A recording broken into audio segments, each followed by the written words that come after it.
What if I told you that right now, in this very moment, there's this shadow personality of yours that impacts your life, that sabotages your relationships, that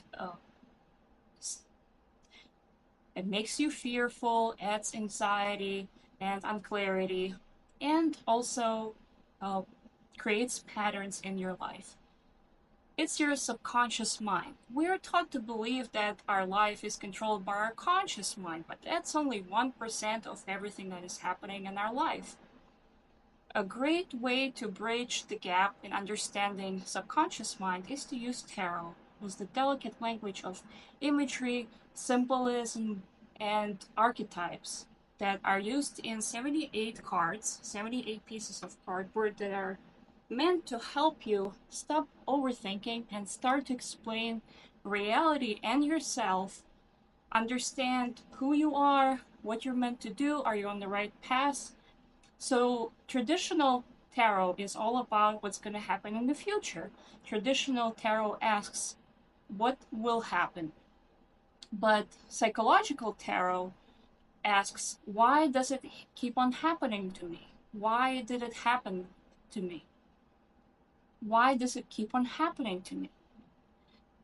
I've been using psychological tarot for a few years to try to help my clients get to their better self, try to break patterns, and try to explain what is going on with them right now, explain their emotional states, explain the roles and the archetypes that they're in, and assist them on this way, on this spiritual journey. So I'm going to show you a few very helpful spiritual and self-discovery spreads that are going to reveal something about you that not even your closest friends and your closest family members know. So buckle up and let's dive in and see how we can use tarot and have a dialogue with it. Use it as a mirror that we could look into to understand who we are and what we are about.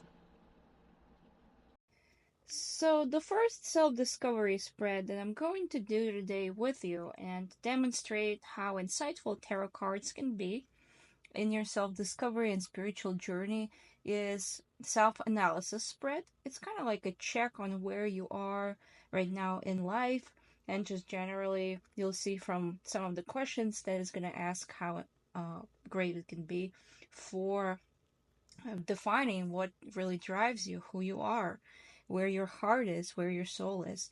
I'm going to be using those two decks, one of my most favorite decks ever, Tarot of Mystical Moments.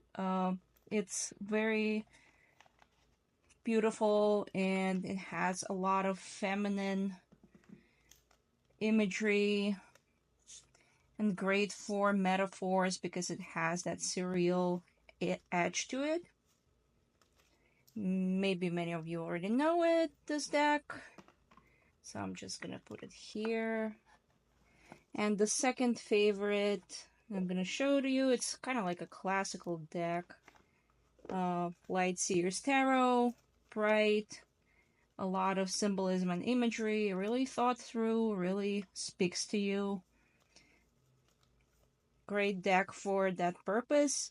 Some other options for psychological tarot can be surrealistic tarot, or if you want to dig into like darker questions, I sometimes use the Dark Grimoire Tarot that's based on horror stories by Lovecraft. But that is pretty dark and it's mostly, I would use it for actually looking into your childhood trauma or something like that. So let's start with these easier ones today. And the first spread that we're going to do is called Self Analysis, as I said, and it will consist of a few cards.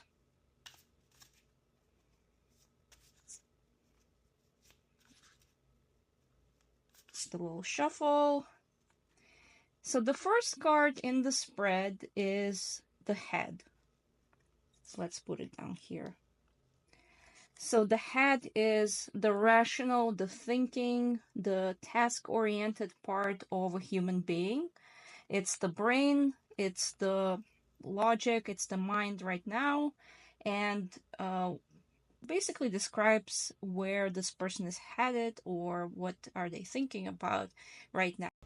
So you would have the right hand, which is something that the person is not really hiding, that is obvious, that is out there, that is everybody can see, and the person probably knows about them. And the left hand is more so something that is hidden, that is impacting this person's life, and something that's more of a shadow quality, something that is coming more so from subconscious but still impacting, influencing the situation.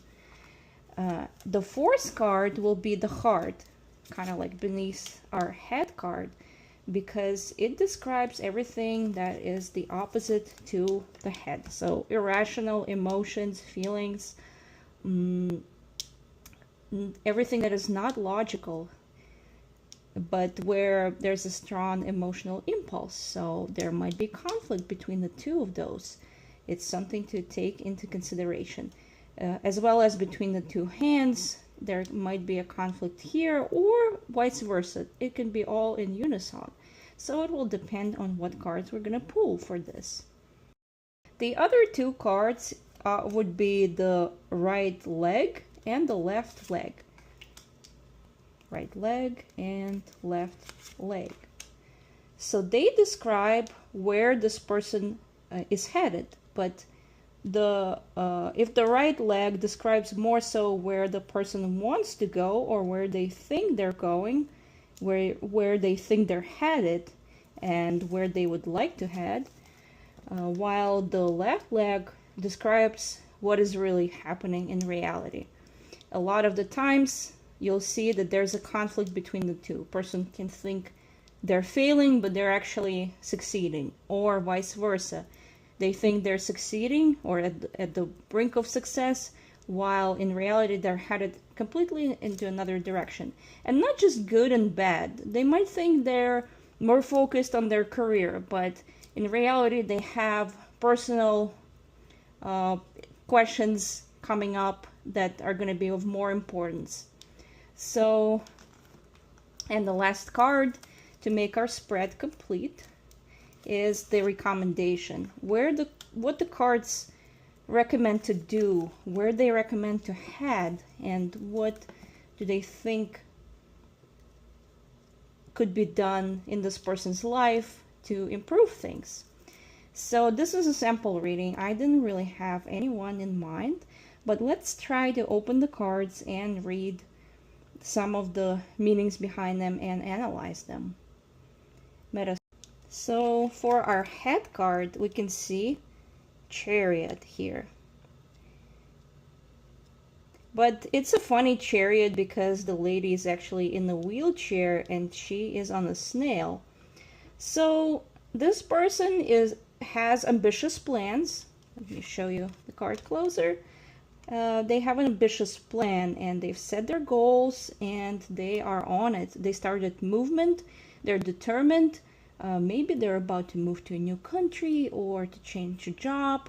Anyway, their energy, they have a specific goal in mind, right? So when you see this immediately from your client or for whoever you're reading for, your querent, know that they are starting things and they have something in mind that they'd like to accomplish. Let's look at the right hand. The right hand is death. So let me show you closer this card. So with the death card, it kind of goes in unison with Chariot. This person is probably finishing a relationship, a job. They are in that transformational period. They're letting new stuff grow while the other unnecessary old stuff is falling away. It's a transformation. It is unprecedented. It's slow, right? The speed of both of those cards is slow. Chariot is usually a very speedy card, but just from the imagery here, using our intuition, we can see that the person is, this human being is kind of taking things slow, and the death is natural of whatever happened in their life is happening right now. It's it could be forecasted. It's not very fast, but there's a total cleanup in their life. They're trying to have a breath of fresh air and let life in. And as painful as it is, it can be an interesting period. What is hidden? So, Seven of Cups is our left hand. Uh, Underneath it all, as determined as this person seems, they don't really know the next step. They are kind of confused by all the options they have after this uh, clearing, right? That happened after they said, okay, I'm gonna change my life, I'm gonna move to another country or get to this new partner or get this new job, but in reality they don't really know where they're headed and they don't realize it necessarily. In the shadow mind, they're still kind of choosing between some options. So if we look at the heart card for this person, we can see that they are striving for emotional comfort and depth. They're in a good place because they preserve the zen in spite of all the storms and difficulties and challenges in life. They preserve internal wisdom and emotional richness, and they have a lot to give to others. So their heart is looking for creative and emotional comfort more so. Now let's look at the legs for the spread. So we can see that with the right leg, this person feels extremely comfortable and probably looking for authority and power and career accomplishments, especially done with the help or by hands of other people. So we can see a French king here in Versailles, and a lot of people are so much smaller than this person. So there's definitely a hint of pride and kind of feeling superior to others. Definitely, I would say this human being is looking for authority and power. And left hand, you can see that all those illusions are gonna fall apart. So you have to warn your querent about the fact that they do have these illusions, and some of the structures that they rely on might not be as stable, and sudden events are going to reveal and open their eyes to those changes and to these drastic kind of clearings of their inside their life. They should prepare for unexpected news that they're going to crash this belief in superiority and belief, pride, and belief in, the fact that you're a little too special and a little too above other people. And the recommendation here, Nine of Swords, is to, well, number one is not to overthink and not to scare yourself too much in the face of the upcoming news that are expecting this person, and try to not build up on negative thinking, negative perception. And if you have anxiety or any other worries, do not feel too independent, and ask for help when it's necessary.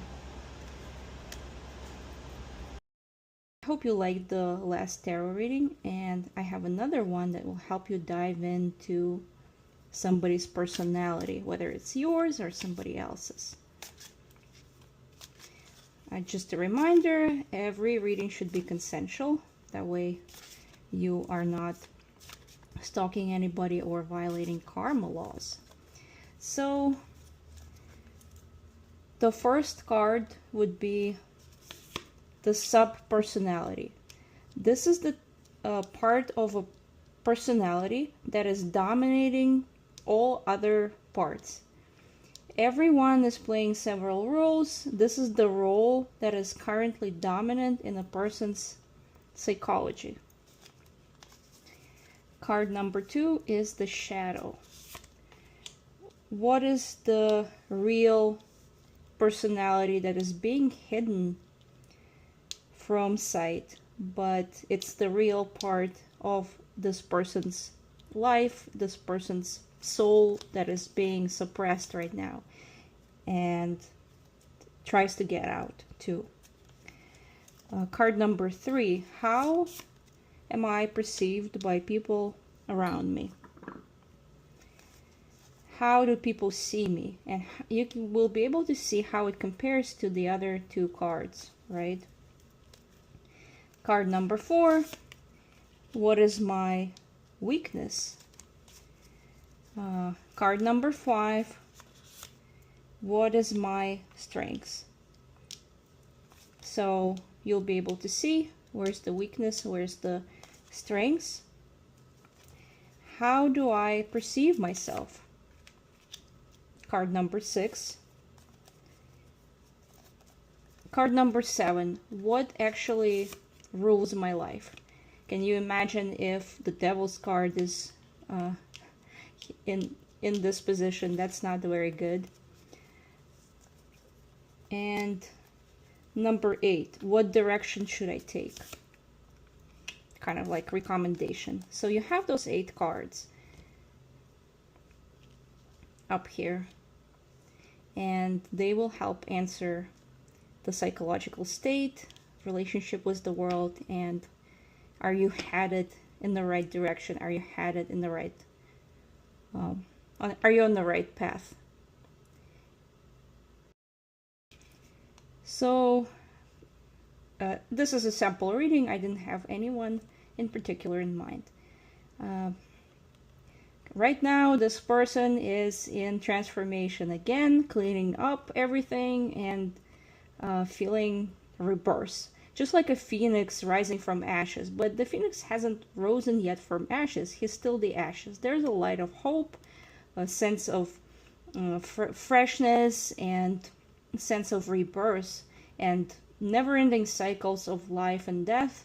So in real life, kind of a transformational philosophical time, and again, a lot of determination in this personality to remove things that are no longer working for them.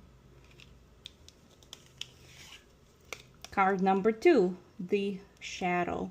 The shadow is aggression, right? 5 of Swords. So this person actually is suppressing a lot of anger and a lot of conflictuality, and probably suppressing also fear of failure and fear of not stepping out as a winner out of these conflicts, out of these clashes.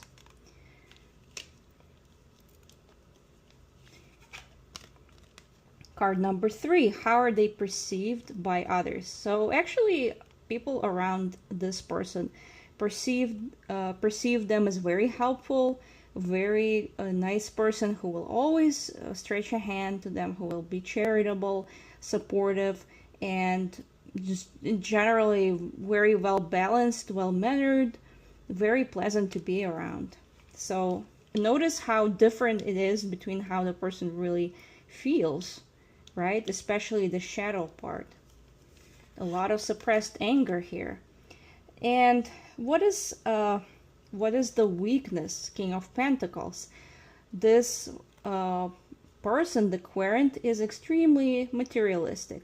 Since we asked about the weakness, even though King of Pentacles you would think is a good card, but observe how he has a wolf by his side. Why do you think so? In spite of all his wealth and wisdom and knowledge that you can see from the bookshelves in the background, King of Pentacles is always a little on guard, because he's trying to protect his numerous possessions and treasures. He is a breadwinner. He is a patriarch that is providing for everybody. And he has this wolf right here at guard at all times. Even though he's smiling and he kind of like staring at his accomplishments, still there's a sense of kind of danger and alert. The next card is what is the stronger side. So the stronger side here is soft side of this person, soft nature, love for the family, being supportive, being very, you know, preserving that family connection, making sure that nostalgic memories are cherished. All right, so this is the stronger side of this person. So I can already assume this is, let's say it's a man that is providing for his family and suppressing a lot of internal negative emotions connected with the changes that are right now happening in his life. Everybody thinks he's such a giver, such a provider, so kind, but internally he's kind of like dying a little bit, and he's also, you know, a little bit too concerned about material possessions, a little bit of a person of in a square, in a box, a little closed-minded because of that. Always on guard, always worried. The next card would be how this person perceives themselves. So this person has a lot of accomplishments that are, you know, that are well deserved. They didn't come as much from winning a lottery. There's some work put into it, but also you have to remember that he was already criticized for materialism, right? They see themselves as being very valuable for those material possessions and accomplishments. Even though they're great, there's something else that needs to be happening in life, some soul and personal development, because this is getting a little out of control, right? Okay, let's see the next card. What is really driving this person? Internally, they really want to get out of whatever they are in. For example, they might have a job that they hate, or a relationship with a lot of family members that are squeezing them out, and that the boundaries are not really set. So internally, they really want to run away into the sunset from all this bullshit, and a lot of hidden emotions here. This is the driver, so that kind of corresponds to the death card that we had at the very beginning. Internally, this person will probably blow up pretty soon, we might assume. And then recommendation.